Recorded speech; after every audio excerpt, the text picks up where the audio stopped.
I'm ready. Okay. Well, Yes, I do believe so. Terrific. Good morning, everybody. It is a genuine pleasure to have with us today Bill Dedman. He's one of the lead reporters on Newsday's undercover investigation of racial steering by real estate agents. He designed the hidden camera project called Long Island Divided, which showed agents reinforcing racial segregation through illegal steering of homebuyers. The project has launched investigations by state and federal authorities and several steps by the National Association of Realtors to increase awareness of fair housing issues. And by the way, it is with NAR's help that we have this production today, so we're grateful to NAR for that. Newsday's team received several national awards for their work, including a Peabody Award. Long Island Divided and its 40-minute documentary film, Testing the Divide, are now online at newsday.com/divided. Bill is a Pulitzer Prize winning investigative reporter and #1 best-selling author of the biography Empty Mansions. He received the 1989 Pulitzer Prize in investigative reporting for his work at the Atlanta Journal-Constitution on the color of money. His series on racial discrimination by homelenders in middle-income Black neighborhoods. He has spoken on fair housing and fair lending issues for the National Association of Realtors, the Federal Reserve, and many financial associations. Bill is going to address for us how the tests of real estate agents were conducted, the major findings, what agents can do to ensure fair treatment of consumers, and what training and resources are available. So with that, Bill. Good morning, Sandra. Good morning. Good morning, everyone. I'm excited to have this opportunity to share with you our Newsday team's work on fair housing. I thank you so much for inviting me. It's been gratifying for so many associations of real estate agents to embrace this work as something to think about, to provoke conversation, and to look at what steps they might take in their offices to make sure that everyone's treated equally. So I know that you're going to have some clips for us. You won a Pulitzer Prize for an investigation into mortgage lending practices. I thought it might be interesting if you could give us just a brief summary of that investigation so that we can see how long you've been doing this and what the scope is. Yes, thank you. The color of money investigation in Atlanta was about redlining, as we usually call it, making loans in one part of a map, but not in other parts of the map. This was back in the 1980s, 87, and it was the time when redlining was thought of as something in the past that had ended. The newspapers had covered it and then had stopped covering it.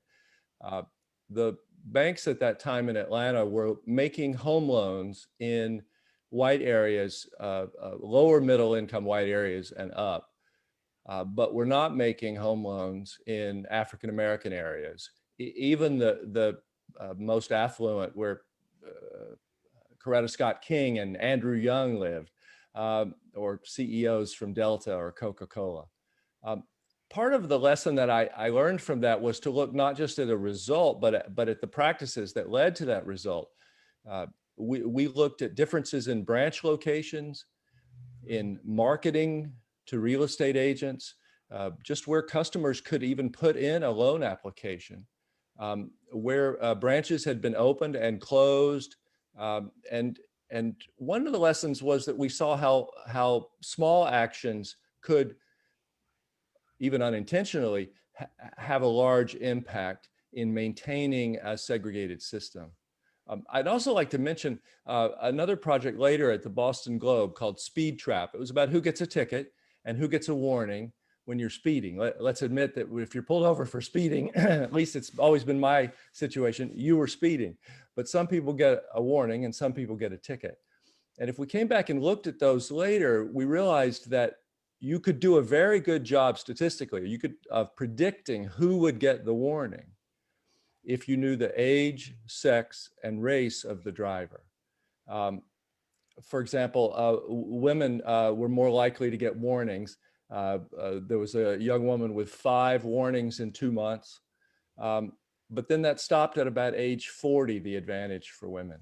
Um, uh, Young men rarely got a warning, especially Black and Latino men. And part of what's striking to me about those two projects sort of taken together is that no one in the system would know whether they were being treated fairly or better or worse than any other customer, so to speak. And also that there were public records. We could come along later and look at records of home loans or traffic tickets to see what the pattern was. One of the things that's different about this work about real estate agents on Long Island and New York is that we weren't coming along later. We were using video cameras, hidden cameras, and testers, home buyers, wearing the cameras. And watching the videos, you can watch people violating the law. So that's different in the impact, I think. It's also different in that we named names and you can see the faces. So the other stories were, they were sort of about systemic issues, but they were generally about the banks or generally about the police, and focus didn't shine on individuals so much. But here you can see specific agents and brokerages and their faces and names and the names of their companies. So I think that had a difference in the impact. I'm sure it did. The Newsday investigation has become the most prominent example of the existence of race-based bias in real estate. Why did Newsday start this investigation in the beginning?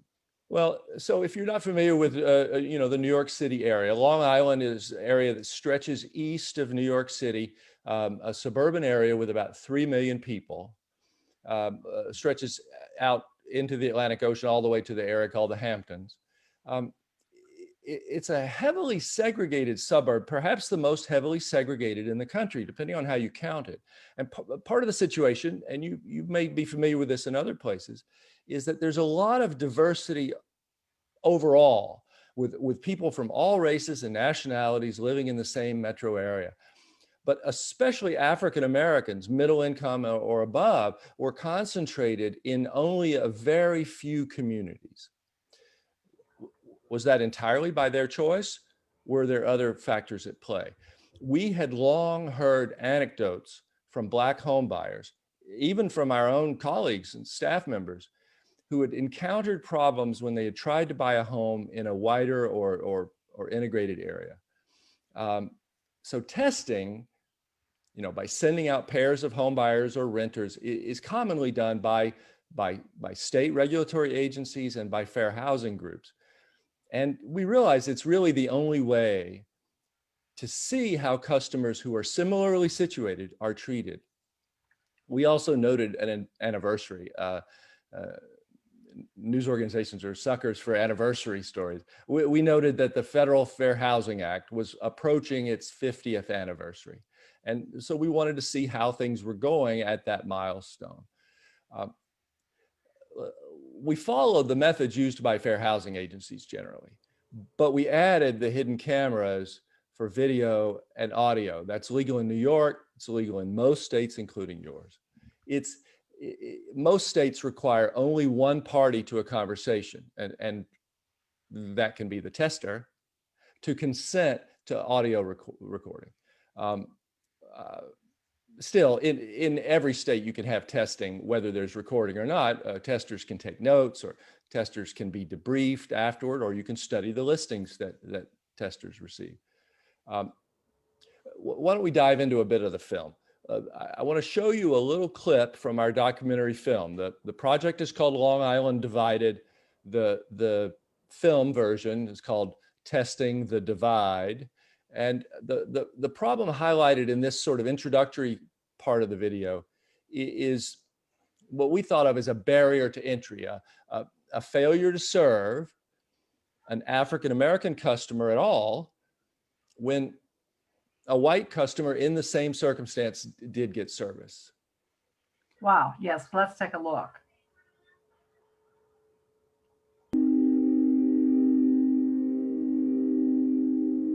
We're not going to like those Damascus, but you don't want to go there. It's a mixed neighborhood. Mixed neighborhood. If agents are courteous and professional, how can you know that they're treating you equally compared with someone of a different race or ethnicity? I have to say it without saying it, you know. Behind smiles and handshakes, how do you know if they're giving you fewer options or suggesting different areas? I'm not going to send you anything in one direction unless you don't want to store your car to buy your friend. Or that rules don't apply to you and another home buyer in the same way. Yeah, okay, I definitely need that. Long Island is one of America's most segregated suburbs.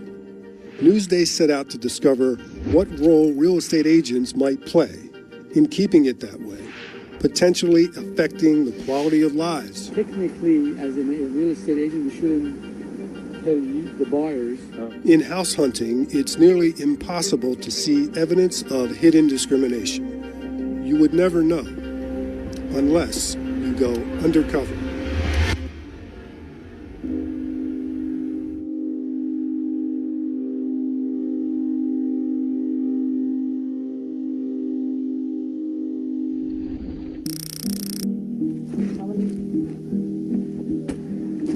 In one test, Johnny Mae Alston was the black tester and Cindy Parry was the white tester. And they met with Anne-Marie Quealy-Bichon at Signature Premier Properties office in Cold Spring Harbor. They asked for the same thing. As often happens, the agent discussed getting pre-qualified or pre-approved for a mortgage by a bank, showing how much a buyer can spend on a house. You pre-qualified, I asked. My husband's working with somebody in a bank. We've done some preliminary talks, about getting pre-approved. Neither had been pre-approved or pre-qualified. Here's what the agent told the black tester. So I really need that. I won't take out any money unless you have a pre-qualification letter.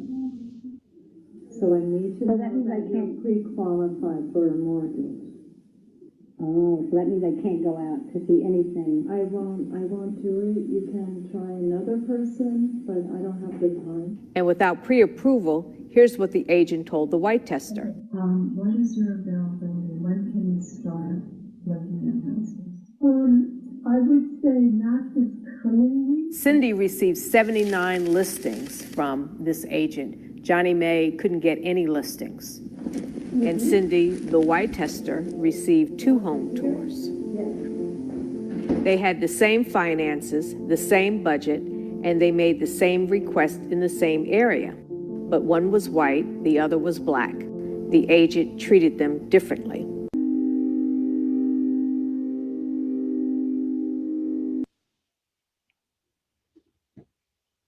Bill, you've really captured us on this. It's amazing to me. Can you tell us a little more about a summary maybe of the test and who was tested and what the outcome was? Yes, Sandra, I want to go through with you how we did the test and let you judge whether it was a fair test or not. Our Newsday team focused on home sales only, sending out first-time home buyers, one at a time, to see the same agent. So we'd send a white home buyer shopping for his or her family, and then separately an Asian home buyer shopping for his or her family. We'd mix up who'd go first, or we'd send a white and then black, or a white and then Hispanic. The testers gave the agent the same circumstances and constraints on their home search, the same script. First-time home buyers, so they're not selling another property, that's not involved.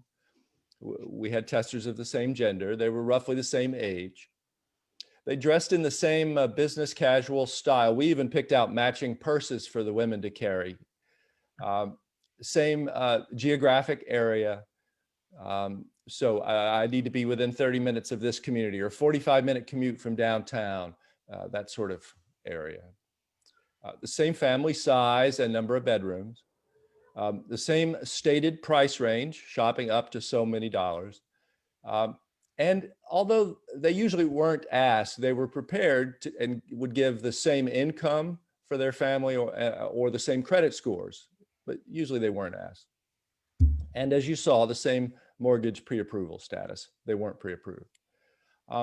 We shopped for houses in various price ranges. So from entry level, now entry level in New York Long Island prices, that's $400,000. Right. Very hard to find a single family home for less than that. To the high end, 7 million out on the Hamptons or on the so-called Gold Coast. But it was always the same price range for both testers. And they saw the same agent. Now, that wouldn't really be necessary for a fair housing lawsuit or investigation by the state. Two different agents at the same brokerage are also supposed to treat customers equally. But we thought it would be more fair and more persuasive to see how the same agent treated both customers. We did 86 of these matched tests or paired, 86 tests at 12 companies or brands that together, those 12 have more than half of the sellers, represent more than half of the sellers in our market. So it was Coldwell Banker, Keller Williams, Century 21, Remax, as well as the large regional brands.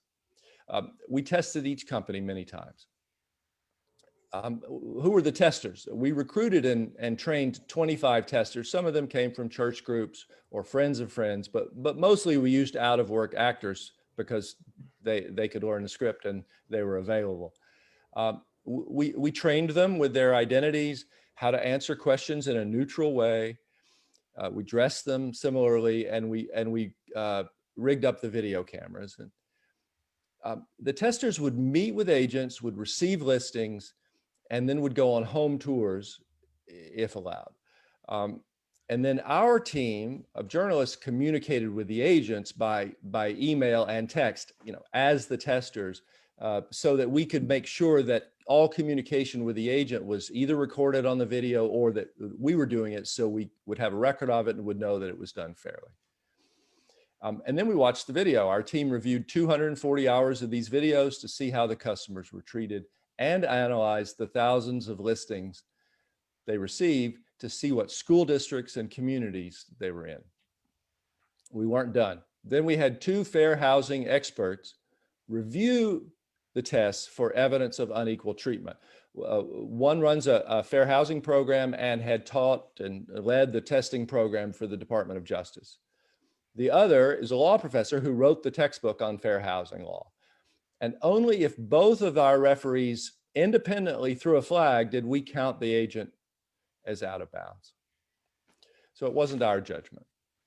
Then we gave the agents and their brokerages a chance to come in, watch the videos, see the details, go back and look up the cases, do what investigation they wanted to, and respond to our findings.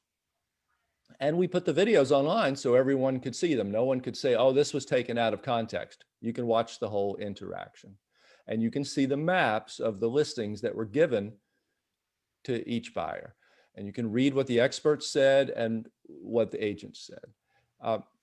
So obviously, my point is that this was a careful effort. It took more than 3 years. This was not a quickie drive-by investigation to get a YouTube video. So let me give you the results. In summary, the agents gave unequal treatment in 40% of our tests, 4 out of 10. But the results were not the same for each type of pair. To break it down, in 19% of the time, that's 2 out of 10, Asian buyers were treated differently than their white counterparts, 2 out of 10. 39% of the time, 4 out of 10, Hispanic or Latino buyers were treated differently. And 49% of the time, 5 out of 10, Black buyers were treated differently. Now, understandably, with issues in the public mind and with that high number for the difference for Black buyers, that's where most of the attention has gone. But don't lose sight of the rest.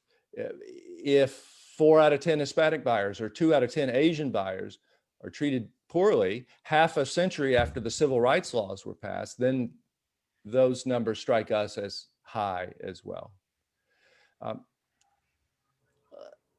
Overall, we viewed this, I want to say, as testing the gatekeepers in real estate. It's not fair. I don't think it's fair to say, and we'll talk more about this, that the real estate companies were creating segregation in the suburbs. I do think it's fair to say that most of these major national and regional real estate companies were contributing to or reinforcing that segregation. I would be really curious what you would think. Would these results be substantially the same or different if we did them in Greensboro or Winston-Salem or Charlotte or Asheville, or any community in America? Now, I gave you the numbers, but what kind of differences were there? Most of the disparities were what we would call steering. For overall, Black buyers got fewer listings, for example, the wider the area. Within their search, there might be white areas within their search area, and they'd get fewer listings there than the white buyer. Specifically, agents directed 24%, a quarter, of our minority home buyers overall into different communities and school districts altogether than those agents directed the white counterparts.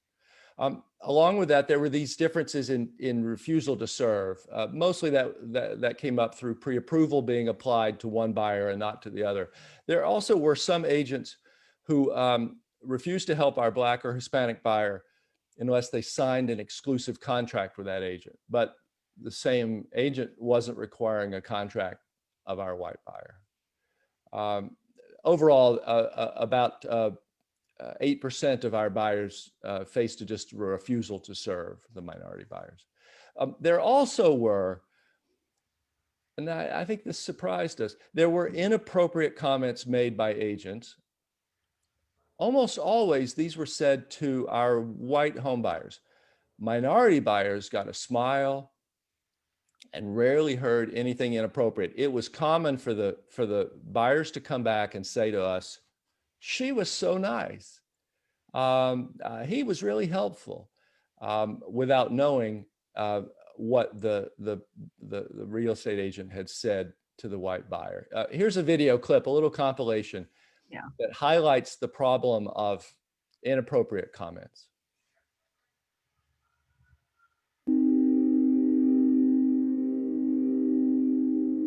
They came in, and they really took over Springs and Northwest Woods area. Here, an agent gives conflicting advice about Freeport. I like Freeport. Now you have a bad school district, and that's not good for resale value. On the school bus, see the moms that are hanging out on the corners. But you don't want to go there. It's a mixed neighborhood. It's been the United Nations. Okay. Because you might be more comfortable in a certain demographic area that isn't heavily one way or another in terms of the people. Bayshore has two school districts, Brentwood and Bayshore. You don't want to have Brentwood school districts. You want to have Bayshore school district. I can't say anything, but I encourage you. I want you to go there at 10 o'clock at night with your wife to buy diapers. Go to that 7-Eleven. They didn't buy there. No, that's great. I have to say it without saying it. You know, you have the knowledge of the areas. Yes. You know. I don't want to use the word steer, but I try to I'll use another word. Hey, I listen, educate in absolutely. the areas. That's... You know. Yeah. How are you, Russ? Hey, Russ. Good. How are you? We're either waiting for the owner or waiting for the agent to show up. You don't want to be. I don't think you should be in Elmont. I think you should probably just be Franklin Square. And I remember specifically, he talked about steering. Yes, that's what he said. Steering, yeah. Yeah. And in the same breath, he mentioned, well, steering's bad, but this is what I'm going to do. There's something called steering. No steering, you know, like steering. Oh, like a car or something? No, oh. Like a horse, you know.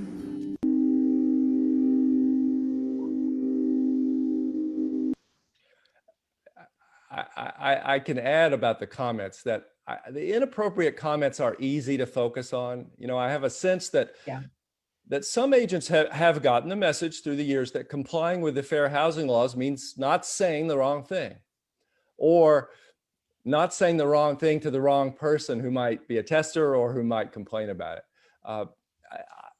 I'd like to urge more attention to steering and differential treatment. In other words, on what people do instead of what they say. And are they giving the same advice to all customers, treating all customers equally. So can you tell us more about steering?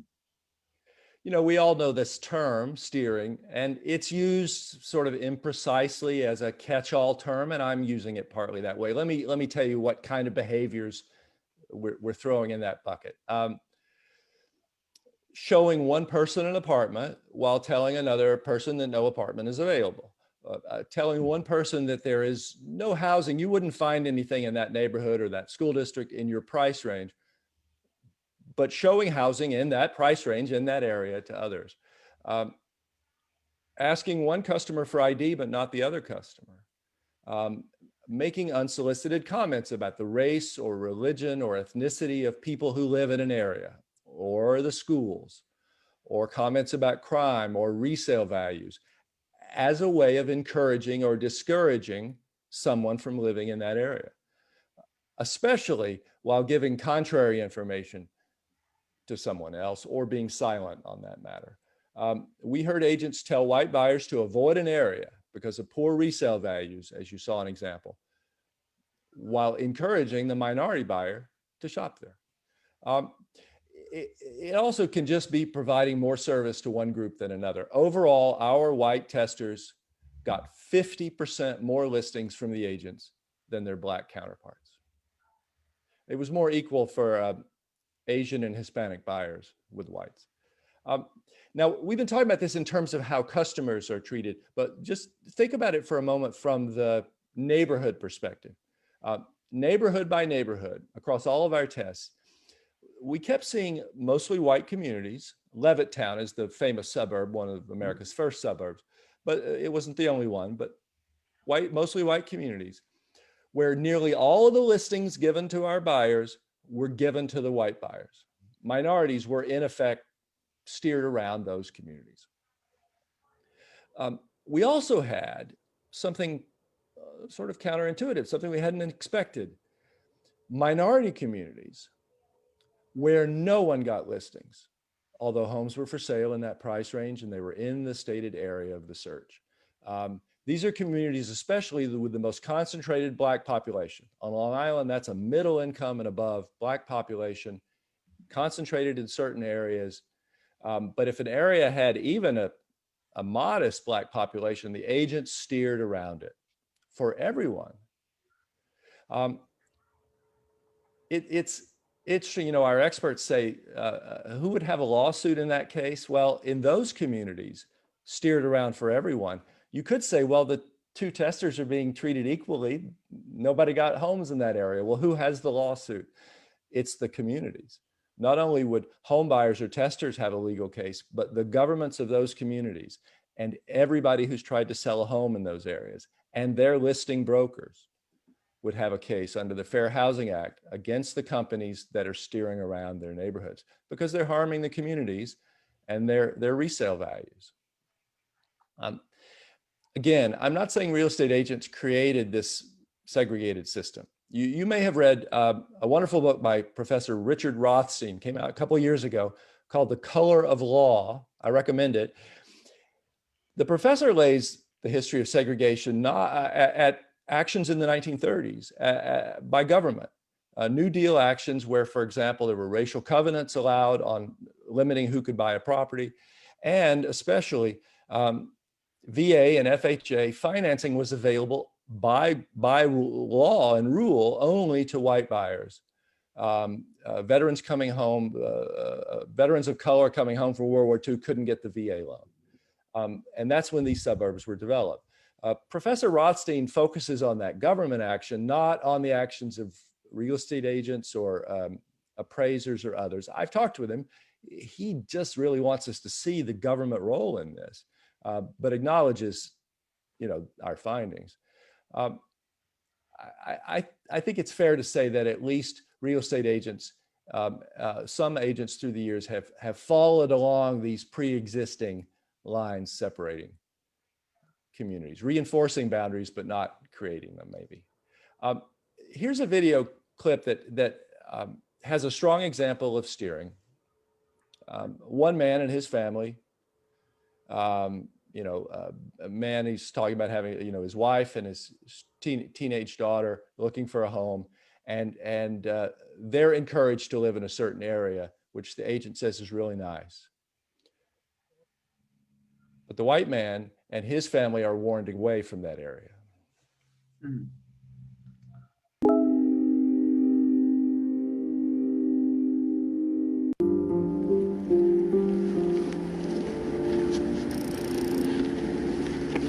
Kelvin Toon is a black man in his early 50s, and he went in to meet with an agent involving a test in the Brentwood community, a community that is 80% Hispanic and black.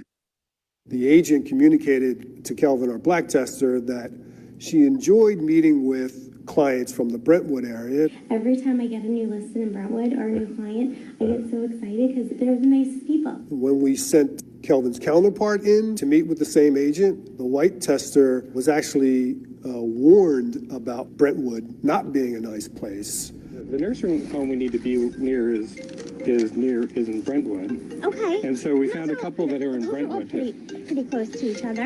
Okay. And it just seemed like those would be handy also for going to visit. Do you want to give me them and I'll look into them for you? Or? Yeah, I can do that. That warning came later to the white tester, saying there was concern about gang activity going on in Brentwood.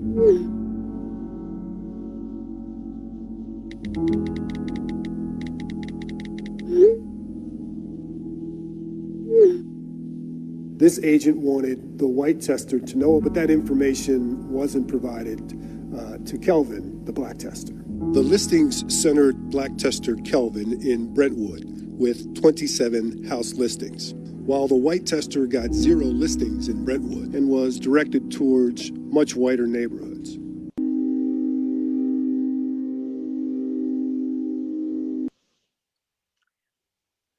Wow, Bill, it seems from what we're seeing here in this documentary that some of the agents may have done this knowingly. But do you think all of them did this? Do you think there was any that had unconscious bias? It's a very interesting question. I think the first point to make, the main point to understand, is that it doesn't matter at all.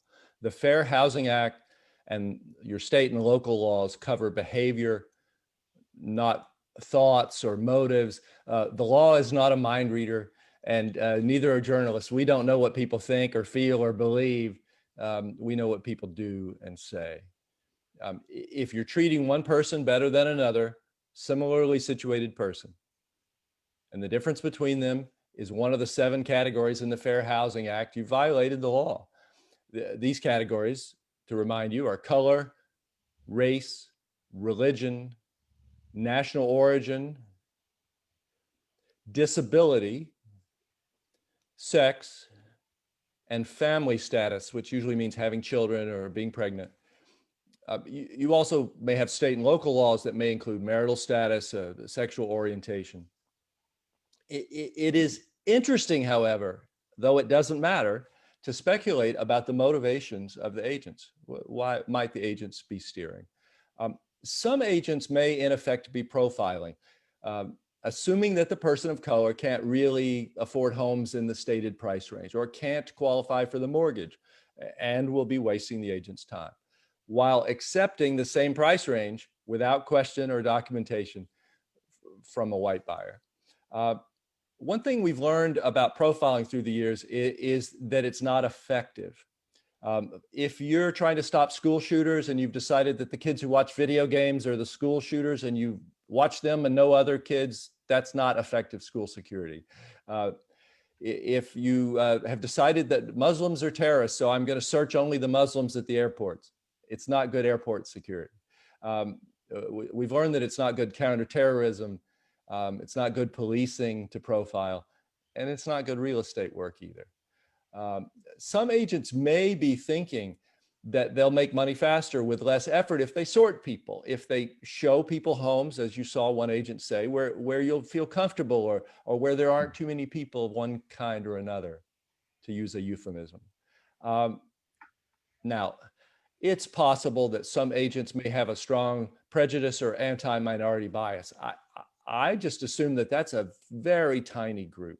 I just assume people are of good faith, and that's not what's driving this.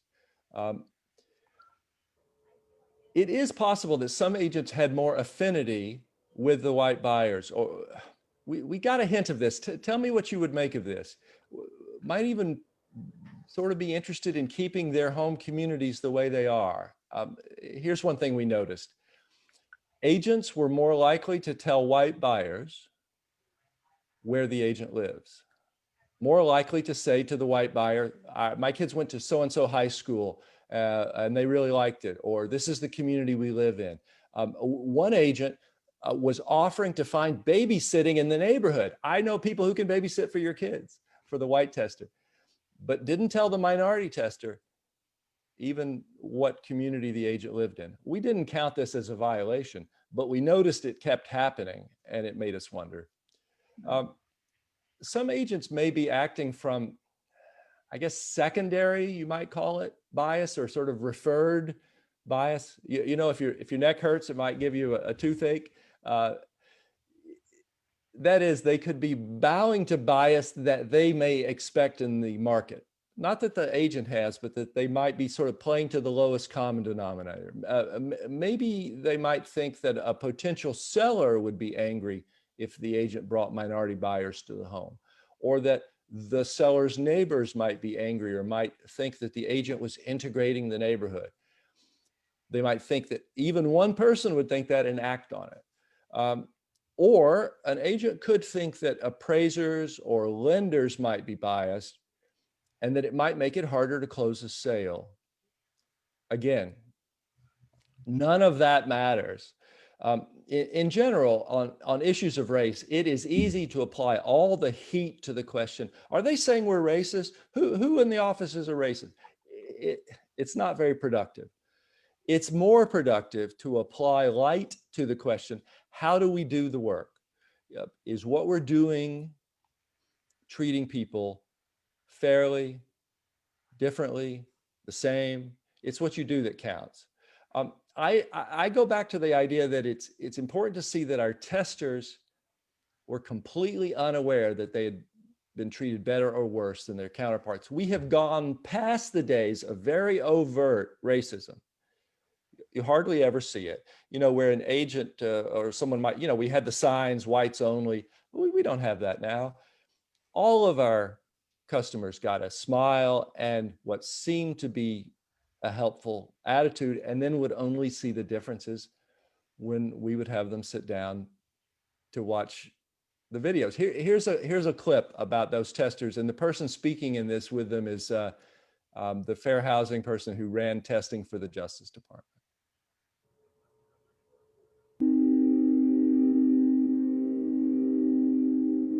It almost makes me wish that the racism is more explicit so that I would know about it.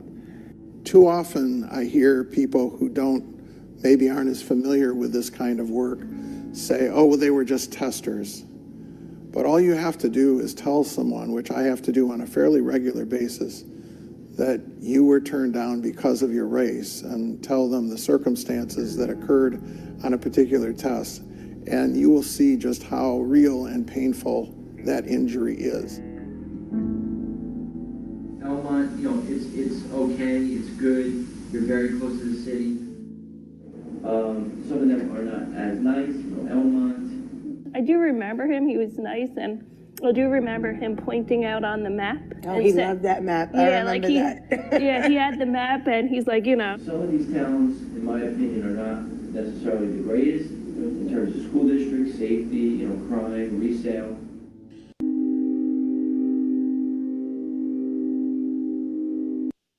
You know, the agent with the map,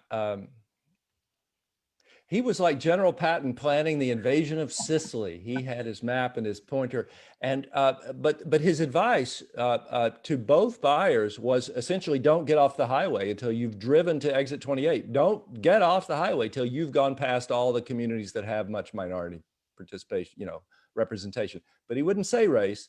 He said, well, the school districts are not the best, and there's crime, there's resale values, and of course his action is part of what's affecting the resale values in those communities.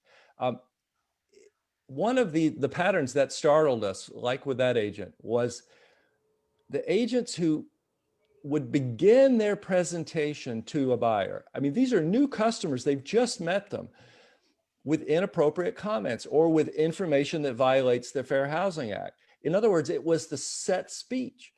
It doesn't seem, in other words, to be, we weren't getting offhand casual comments or like a slur made by an agent when they're out on a home tour and someone cuts them off in traffic. That wasn't what was happening. For agents who were out of bounds, it seemed to be material that was built into their sales pitch, their standard guidance for how to narrow the search to certain neighborhoods. I hate to say it, but it seemed to be that for these agents, steering was the service that they were selling. So how did schools figure into that? You know, when you think about it, American school districts are so segregated by race, it just, some people cannot believe, but it's true. America's school districts are more segregated now than they were 30 years ago. Think about that. Because school districts are so segregated, directing someone to a certain school district is the same as directing them to an area with a higher or lower minority population. It seemed routine for agents to use schools as the sorting mechanism for customers. The experts call this using schools as a proxy for race, not mentioning race. Time and again, agents would say to our buyers, everything in real estate is done by schools. Agents would tout one district over another. Those are blue ribbon schools. And others, they would say, oh, you don't want those are declining. But then they would often give different information or be silent about the schools when they talk to the other buyer. Now, this is complicated. Around the country, I'm sure you've heard it, some agents have picked up on the idea that they can't talk about schools at all. You've heard agents say, oh, I can't mention schools. But the Fair Housing Act doesn't say that. Agents can give straightforward, factual information, or answer questions, or refer customers to websites with information. The problem arises when agents are picking and choosing different districts for different customers. Some of our agents helpfully made lists of which school districts you do or don't want and sent our testers back to the Newsday offices with different lists. That's where the problem comes in. Or making comments about the demographics. The Hispanics have taken over in that area. That's a lot of South Asian people in that area. Comments that seem to be directed to steering customers to or away from those districts. Now, here's a fuller discussion of schools from our video. And I think you'll also hear the law professor, Bob Schwem, who wrote the textbook on fair housing law from the University of Kentucky. And you'll hear him with others in this clip.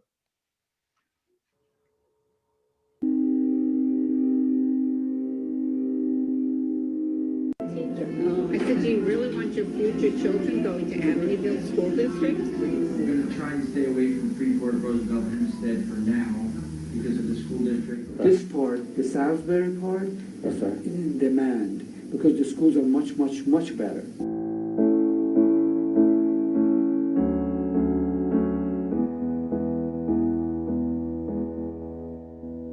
In Newsday's 86-pair tests, agents often applied a laser-like focus on school districts, highlighting their perceived quality when recommending places that house hunters should consider buying or avoid. Fair housing experts say touting or disparaging school districts can put agents in jeopardy because talking about school districts can be taken as a euphemism for race. There's a few districts that I know I would I won't look in those towns. Oh, okay. You know, like Freeport and Baldwin and Amityville, which is part of Massapequa schools, but it's just certain parts of Massapequa.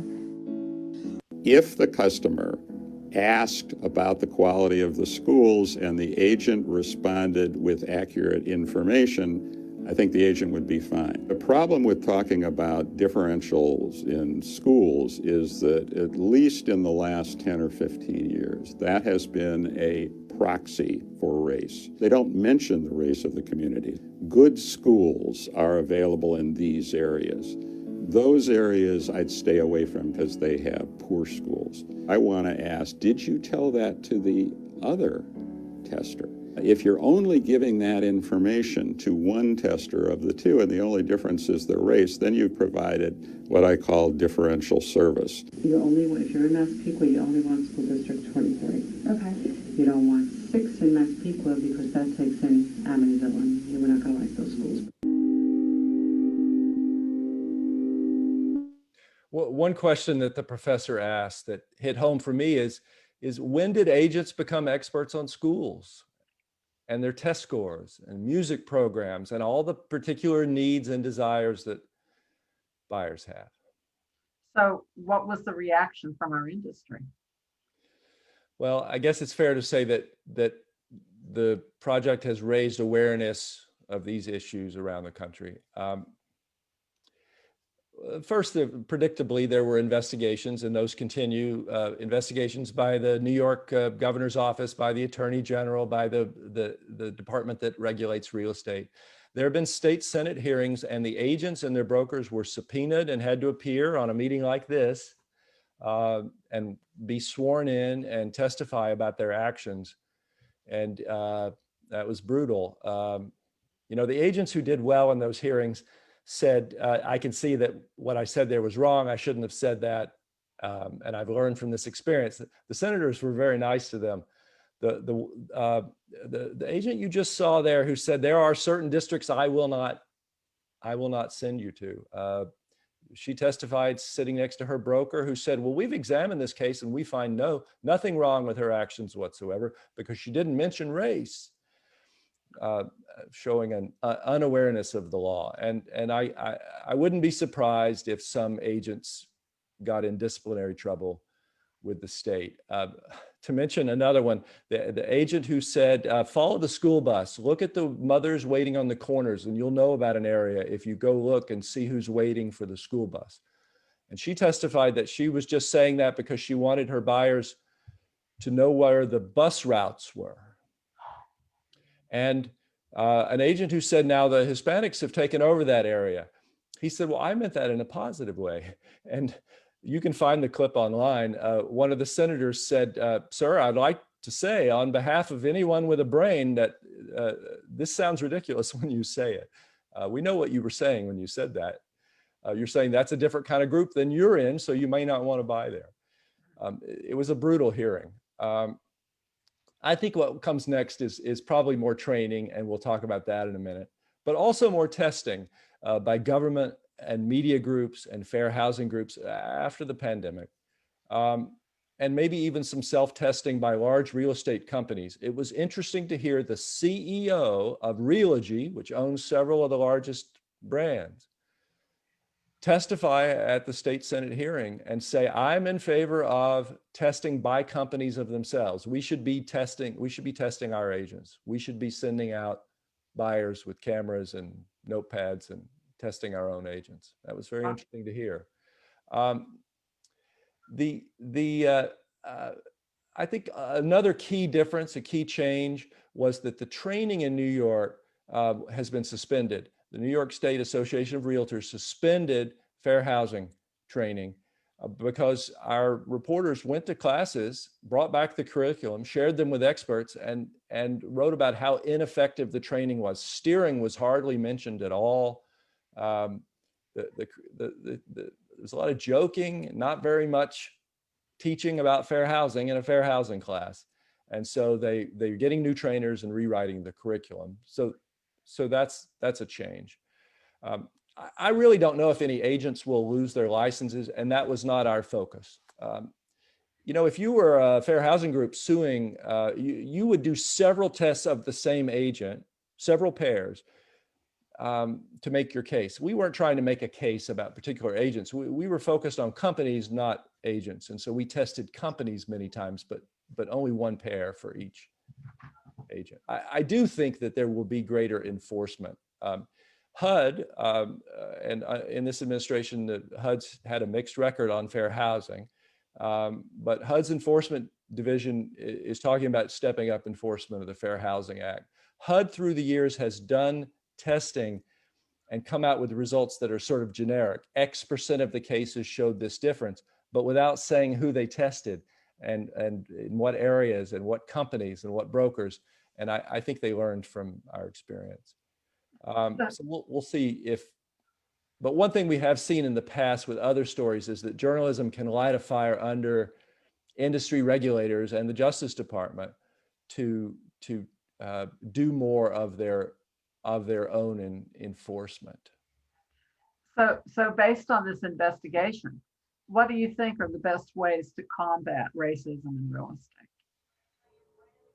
Well, I'll share some of the ideas that the National Association of Realtors have put forward and a couple of thoughts of my own. But first, I don't think the task is so much to combat racism as it is to combat unequal treatment.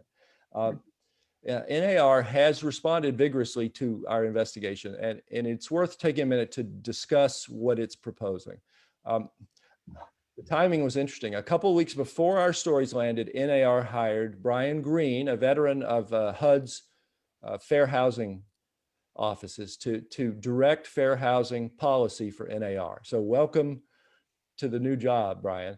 And he's working with NAR, and they've started with a plan they call ACT, or ACT. So let's step it off. A stands for accountability.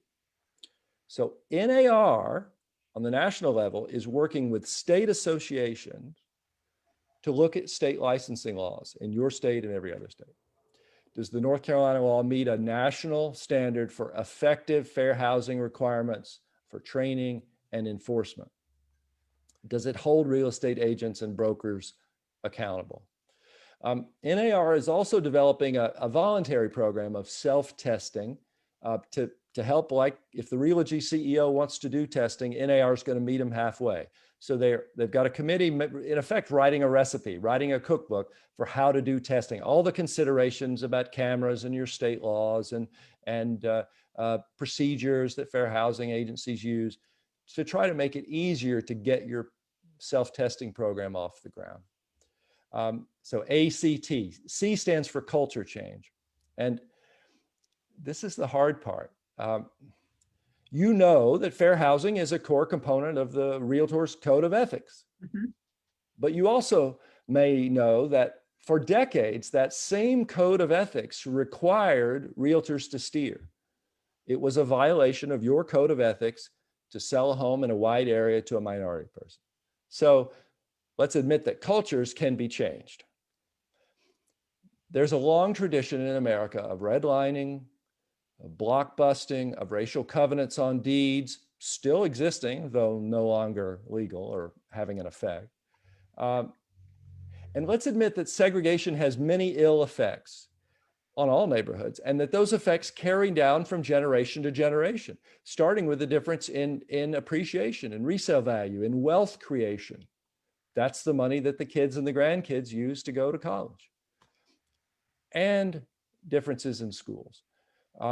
Many Black home buyers, especially, are locked into areas that are disinvested, less access to parks, good schools, good grocery stores. Make a noise map near the airport. Make a map of environmental problems in your area and lay it over the census data. We've also had predatory subprime lending, which has been a problem that wiped out home equity for many people. On appraisers, just 2 or 3 weeks ago, we saw a report about differences in the way appraisals are done in neighborhoods of different races and ethnicities. I think part of that might be lack of familiarity by appraisers with areas that are outside wider areas. So changing the culture, I think this is the most difficult part. One thing you might look up is a document called NAR's Fair Housing Declaration. You can Google that, Fair Housing Declaration. It's more of a personal statement of commitment to fair treatment. It's worth reading. Now we're back to schools, because a big element of this culture change involves schools, because schools are the means by which segregation happens in America. Now, remember that the experts say it's okay to refer customers to websites with objective information. But notice also that a website that ranks schools based on test scores alone is also perpetuating segregation, because test scores are closely aligned with income and education of the parents. I'm going to say that again. Test scores don't tell you how good schools are. Test scores tell you who goes to that school, mostly. NAR is looking at this. They're trying to figure out how can you provide customers with legal, appropriate information on schools that avoids that kind of fair housing pitfall. It was noticeable that in the past month, Great Schools website, which many of you may use, which in most areas uses only test scores, has announced that it's going to revamp its ranking and try to look more on how students improve from grade to grade in their test scores, not the overall test result. Okay, ACT, accountability, culture, and training. So NAR is improving its training materials on fair housing. It has also made available training on unconscious bias. It's similar to training done in other areas, but NAR is developing a course specifically on implicit bias in real estate. It's put together a film that introduces this training, and I think that what they're going to do is a 3-hour course for brokers with training materials that brokers can use to teach their agents. So you can watch for that. Two other things NAR is doing. They're developing, I guess you'd call it scenarios or role playing, sort of like a game, using video clips so that you can play the role of the agent or play the role of the customer and can see how fair housing implications come into the conversation. And it's also making a film about good role models. Realtors who follow best practices, who treat everyone equal and prosper while doing it, are going to be highlighted in this film. I think all of this seems very useful. All of this is likely to be helpful. Let me give you a layman's perspective on a couple of things in addition that you might think about. And I say layman's perspective because, you know, we were sitting there during our projects like air traffic controllers, sending these testers out, interviewing them, watching their videos, communicating with the agents, and we kept discussing, how would you stop this? If you were running a real estate brokerage and one of your goals was to make sure that agents complied with the Fair Housing Act, what would you change based on what we're seeing? One thing that became clear to us is that agents need to have rigorous standards for what they do and don't do with every customer. I'll give you an example. If we give some customers this brochure on the school districts, give it to everyone. That seems simple, but time and again, we saw customers coming back from the same agent, one of them with a fat folder of material and the other with a skinny folder, from the same agent. If we have requirements of customers, apply them equally to everyone. Require pre-approval from everyone before a home tour or no one. Ask credit scores of everyone or no one. Ask incomes or jobs of everyone or none. Now, here's some strong gargle for you, but here's the law professor, Bob Schwim from Kentucky, one of our consultants on this. He wasn't paid, but he helped us. Giving a word in a short video clip about this.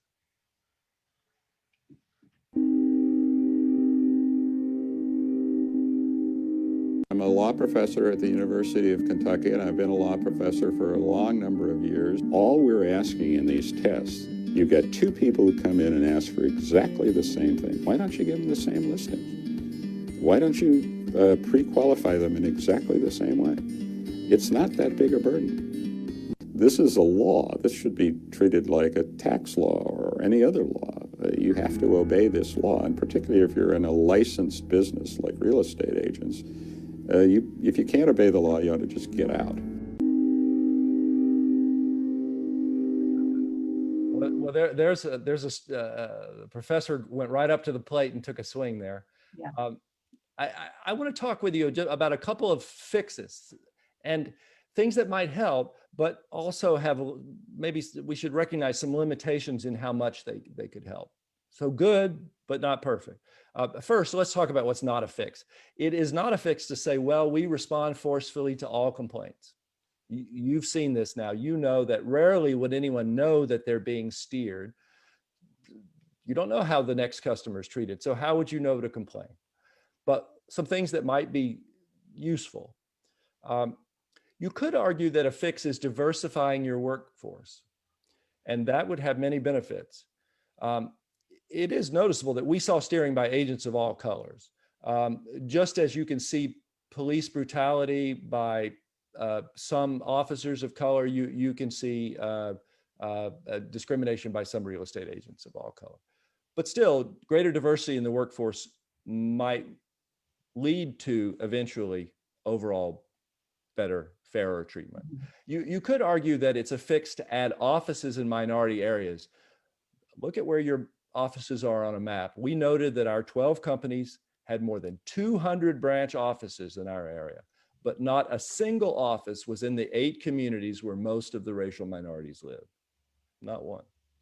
You could argue that a fix would be knowing those areas better, and representing more sellers in those communities would lead to greater awareness when you're showing buyers homes. Our 12 companies dominate the market, but agents with smaller local brokerages handled most of the listings in the minority areas. So we talked with brokers who selling homes for years or generations in these minority communities who said they could not recall a single time when one of these larger real estate brands had sent them a buyer.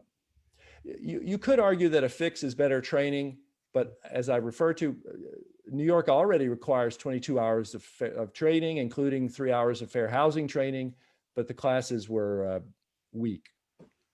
Now, if you're looking for a sort of a shorthand answer, NAR offers the following suggestions on avoiding steering. Provide customers with listings based on their objective criteria. Home size, other attributes, not on vague terms that the customer or the agent might use, like nice neighborhood or good schools or safe. Second, pay attention to unconscious bias. When evaluating what a customer objectively wants, ask yourself why you may have eliminated certain areas. That brings me to a challenge of my own. I don't understand why real estate agents need to be in the business of eliminating areas from the search of their buyers. Why do you need to pick and choose school districts or neighborhoods? Is that really your function or your expertise? One thing we noted was that on Long Island, and you tell me if it's similar for you, but the search software, the MLS, where you would create a search to see what's available and maybe to generate listings sent to a buyer. That search software really encouraged the picking and choosing of school districts. There wasn't an option for, I want everything within 20 minutes of Brentwood. There was turn on these school districts or turn off those. That software would create a record. And one thing you could do in your office is once a month, go back and look at what the criteria was that customers had and what listings did we send them. Let me go back for a moment. I think back to reporting I did on traffic tickets. Who gets a warning and who gets a break? Let's admit everybody was speeding, but this is one of the ways that racial profiling can happen. People be getting treated differently at the window when the decision is made. Now imagine that all of us are a task force to stop that disparity in who gets a ticket and who gets a break. How long would that meeting need to take? I think it's a 5-minute problem. What's the solution? It's to give everybody a ticket. It's not my favorite solution. You could not get elected governor on this platform, I understand. But if you were speeding, the officer pulls you over, you get a ticket, and that disparity will go away. And if somebody comes in and says, I'd like to get a home within this price range, with this many bedrooms, within this distance from work, if you give them all the listings, as the professor says, a lot of this disparity will go away. In other words, the way to stop illegal steering may be to stop steering customers at all. Stop picking and choosing. That's my layman's view. What I base this on is an assumption that you want to treat people fairly.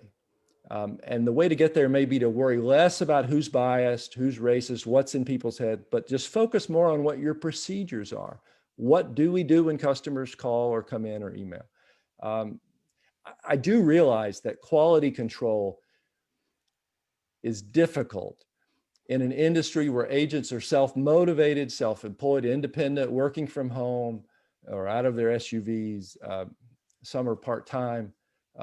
It can be hard to enforce standards.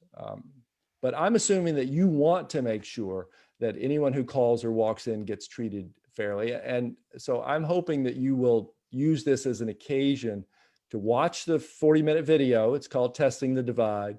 Read the stories and think about what are our practices and procedures? How does it work? Sort of an engineering approach. How's it done in our office? And what might we change to make sure that people are treated fairly? So I'm eager to hear what questions you may have, and I want to thank you for inviting me. I hope that this has given you something to think about. You know, your presentation has been amazing, and it helps us on the journey that we're all on. There's hard work that we have to do. Unfortunately, I think we've run out of our time, and what you've brought to us today is just invaluable. We so much appreciate the contributions that you've made, and you're starting us on this path. You're very kind, very kind. The film and the stories are at newsday.com/divided, and that you'll see everything there. And I'd love to get an email from you. Let us know what you think. We certainly will. And again, thank you so much. We truly appreciate your sharing your insights and the hard work that you did on this. Thank you. Thank you.